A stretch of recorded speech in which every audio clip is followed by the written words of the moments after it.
Hope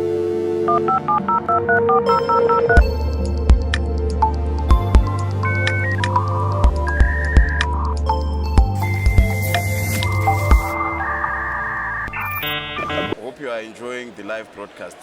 Now I'm joined by Gatsi, who is my homeboy, who is the Chief Internal Auditor at Sibanye Stillwater.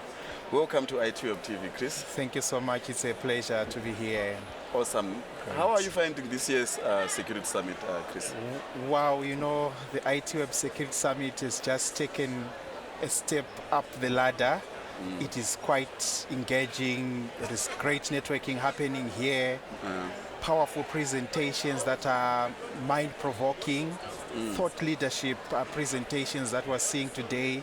It's something outside the blue, and I would say to every CISO, to every CIO, to every cybersecurity personnel, business people, this is the place to be next year to also learn and share your best practices with the rest of the technocrats and like-minded personnel. Awesome. We are flattered, Chris. Thank you so much for the kind words. I understand you presented yesterday. Well, if for those who did not manage to hear you speaking, in short, what would you say were the major talking points from your side? Well, thank you so much, Admire. So yesterday I was trying to move away from where we preach more of the standards, whether it's the COBITs, the NIST, the ISOs, drifting like a paradigm shift, wherein we speak more to say how can we better govern our cybersecurity environments. Many times people are more compliance driven. Yes. They wait for the regulator to come, then they start acting. After the regulator is gone, then they forget about cybersecurity. Sometimes they wait for auditors to come bring audit findings. Yes. Then we say that approach is more reactive. We are saying we want to start where it is coming from the inside. It's not an external push. We gave a very nice analogy there to say, you see, with a skorokoro or a car that doesn't move well, it needs someone to push it in order for it to move. But when it's in a car that is well running and well serviced, it runs alone. This is like the epicenter or the epitome of cybersecurity at this juncture. And we're trying also to say, let's move away from just focusing on preventative and detective kind of controls only, but towards cyber resilience, because it's a matter of when we will be attacked or we will become a victim. But if we're not cyber ready, Admire, we will be found wanting. We're running around. We don't know who has to talk to the media, who has to do what, whether we're going to pay a ransom or not.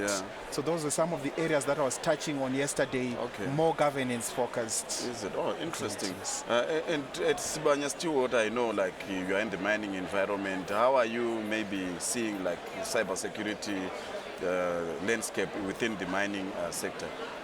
Great. So within the mining sector, I think we've got some areas also of great risk in general. We talk IT, but sometimes people forget about OT, which is the operational technology. You would agree with me, in mining we do a lot of measurements underground. We've got OT devices, IoT devices, we've got automated vehicles that are all over the mine, and safety is quite important. It's the most important objective to ensure that whilst you're mining, your people are actually safe. Such as at Sibanye, we really value safety is one of the key things. So operational technology becomes something that is important, and we can't then overlook the cybersecurity around operational technology, because whilst IT is prone to confidentiality, integrity, and availability attacks, the other way around, OT is prone to availability, integrity, and confidentiality attacks. Therefore, to ensure that you've got an end-to-end protection of your environment, your IT ecosystem, both IT and OT need to be looked after. I think that's the subject of this particular season that we're living in. Operational technology and industrial control systems definitely need to be secured. So are you also seeing maybe mines also getting targeted, like your financial services or your health sector, education? Is the mining industry also under attack as the other industries? Yeah, I would say that the mining sector is not immune to these cyber attacks. From my topic, we're focusing obviously on financial sector, where we have insurance, we've got banking, we've got the fintech guys there.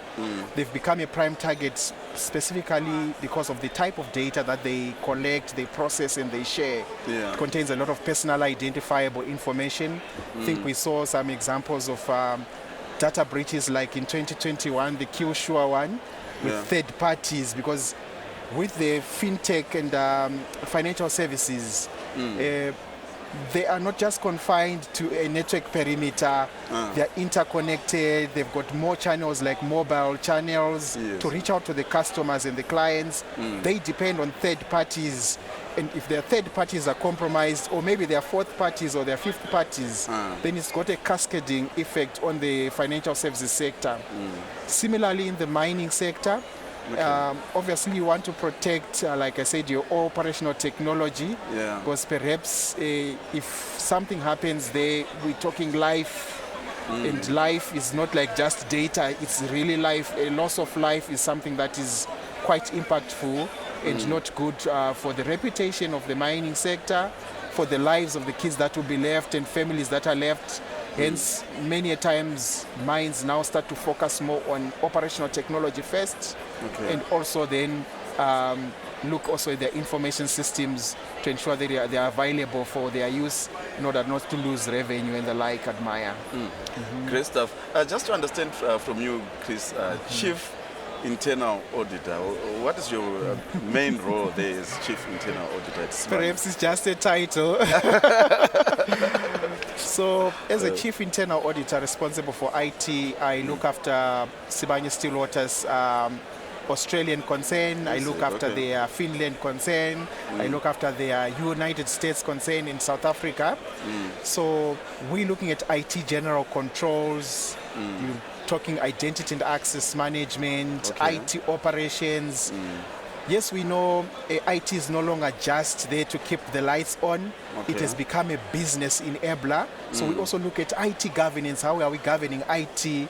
Are we strategically positioning IT within the executive so that perhaps as we do our strategies from a mining perspective, IT is contributing meaningfully to bring in those things that enable business to be done in an efficient and effective way, and add value for our various stakeholders within the mining sector.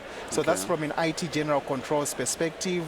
I also look at application controls review. I work with a team, so much of the credit goes to the team. We've got auditors in chief, we've got superintendents, we've got senior auditors.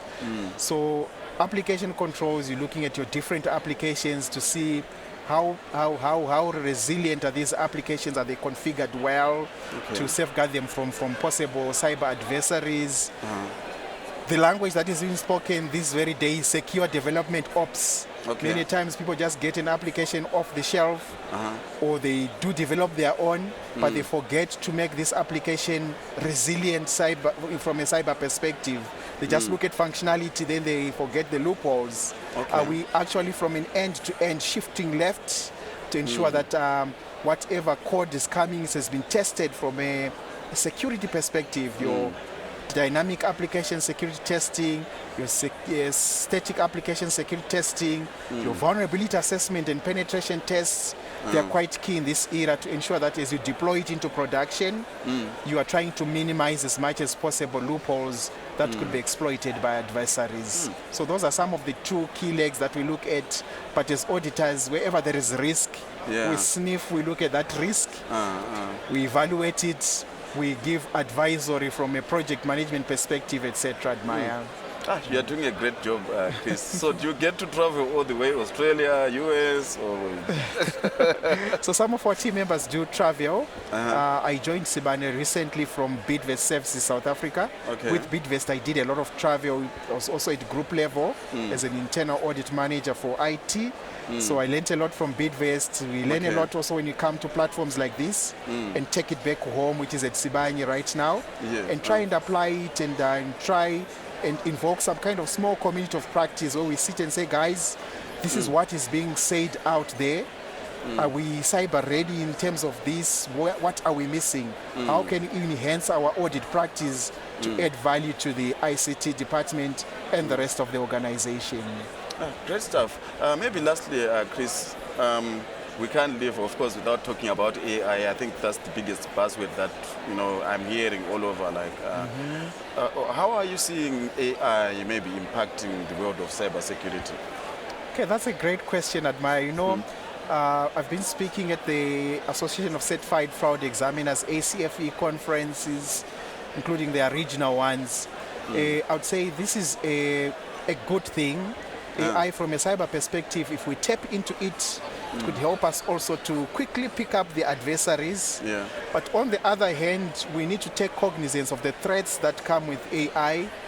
I was giving an example of one firm wherein a finance person or a personnel from the finance department succumbed to a deepfake scam. Oh, wow. This deepfake scam, it had Microsoft Windows, yes. Teams. A Teams call came through as if it's a real Windows Teams call. Yeah. With all the stakeholders that are supposed to be there, the CFO. Oh, wow. This lady was then instructed to transfer money to a Swiss account, and she managed to do that because it looked real. So it's challenging us from a cyber perspective and from an organizational perspective to rethink the traditional controls that we used to have, to say, are they still valid? We were looking at a case with one of the big utilities, I'm not going to mention its name, where these generative AIs were used to make sure that whatever the controls were required, like a letter signed and stamped by an authority, it was made exactly the way it looks at Maya. So the warehouse was releasing some substations out there that had not been actually authorized, but because AI had produced something that is 100, if I might not say 101%, exactly. mimicking the exact documents with the signatures, with the stamps and everything. So I think that we need to have now a strong focus on saying, do the traditional controls still work? Are they still viable with the advent of generative AI? How can we perhaps look at evidence, even in the audit space, where you're presented with evidence that could be AI generated? Exactly. Our auditors ready for that to actually be able to see that something has been generated by AI?